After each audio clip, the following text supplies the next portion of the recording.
G'day, Jim here again. Common mistake number 5 is I see that most golfers are letting their ego get in the way of scoring. Now what I mean by that is that I see so often that most golfers will use a go-to club such as a lob wedge or a sand wedge. Now they don't understand how other clubs such as a pitching wedge, 9-iron, 8-iron, 7-iron could be far better and a lot easier than if they're using just that one club all the time. Now, they're using ego because they love to see the ball fly high and stop quickly and things like that, like they see on TV. But you're not a pro, you never will be, you don't want to be, you don't aspire to be, you want to score the best you can though. So let's use this as an example. Say for instance, if I was to give you $100 to shoot a basket in basketball and say, righto, you have a choice. You can throw it from the free throw line, or you can go back to the three-pointer line. Now, for $100, which one would you choose? The closer one or the one further? Of course, you would choose the free throw line, which is closer to the basket, and you'd have a greater chance of getting that in. Now, statistics show also that you're going to have a far better choice or a chance of getting the basket in from the free throw line. So, therefore, the same principle is going to apply in golf in the short game. So what we're seeing here is it's not rocket science, but it's just ego getting in the way for most people.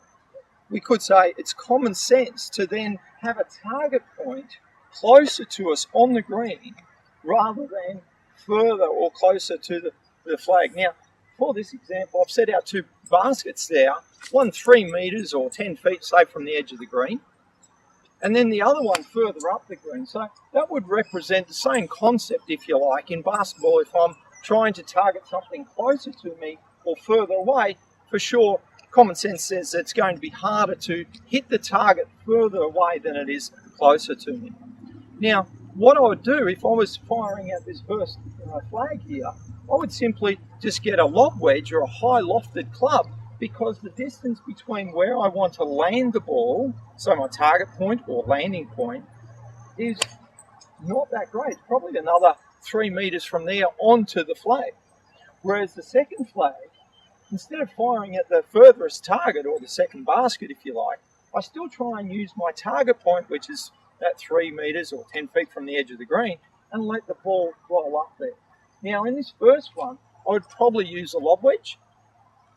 The second one, I would use, say, a pitching wedge or a 9-iron and land it on the front of the green there beside my target closest to me.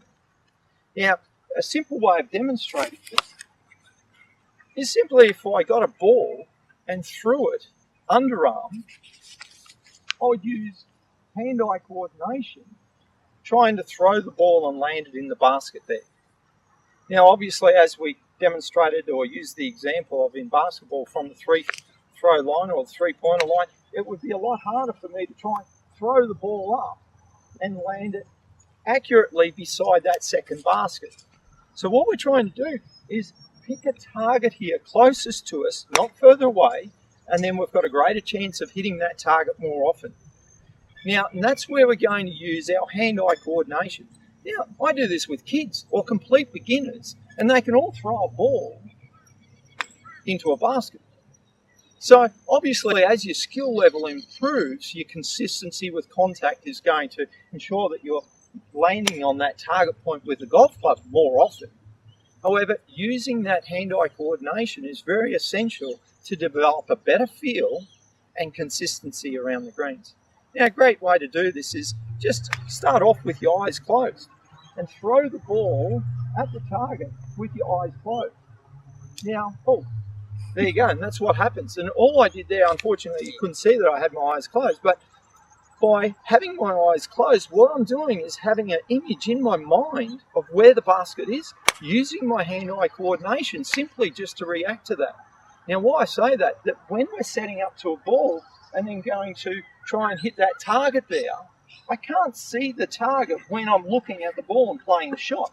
So I need to have that image in my mind's eye where that target is or the landing point is, in this case the basket, and then my hand-eye coordination takes over from there, and that way we can develop greater feel and more consistency, and obviously lower scores.